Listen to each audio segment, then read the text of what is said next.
Supreme কোর্টের নির্দেশে বলা হয়েছে যোগ্য শিক্ষক যারা চাকরি হারাচ্ছেন তারা যদি শিক্ষকতার চাকরি করার আগে অন্য কোনো সরকারি চাকরি করতে করতে এসএসসি পরীক্ষা দিয়ে স্কুল শিক্ষকতার চাকরি পান তাহলে তারা আবার তাদের পুরনো সরকারি চাকরিতে ফিরতে পারবেন। রাজ্য সরকার তাদের পুরনো সরকারি চাকরি ফিরিয়ে দিতে পারবে।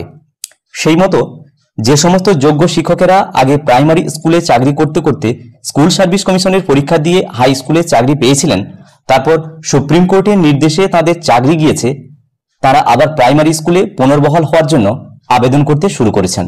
তো হাওড়া জেলার এমন 60 জন চাকরিহারা শিক্ষক রয়েছেন, ওনারা আবার প্রাইমারি স্কুলের চাকরিতে ফিরতে চেয়ে ইচ্ছা প্রকাশ করলেন।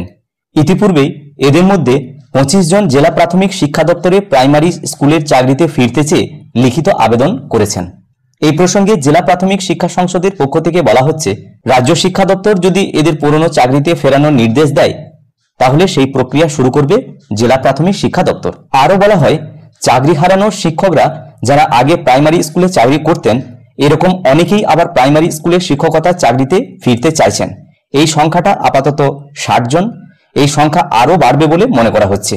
জেলা প্রাথমিক শিক্ষা দপ্তর সূত্রে খবর, যারা প্রাইমারি স্কুলে চাকরি ছেড়ে যান সাধারণত তাদের সম্পর্কে আর কোনো তথ্য রাখা হয় না প্রাথমিক শিক্ষা দপ্তরে, যাবতীয় তথ্য ডিলিট করে দেওয়া হয়।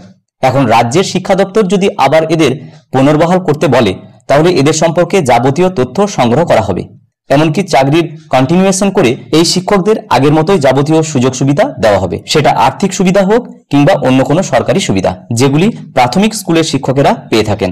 তবে পুরোটাই নির্ভর করছে রাজ্য শিক্ষা দপ্তর কি নির্দেশ দেয় তার ওপর। শিক্ষা দপ্তরের নির্দেশের উপরই যাবতীয় ব্যবস্থা নেবে জেলা প্রাথমিক শিক্ষা দপ্তর।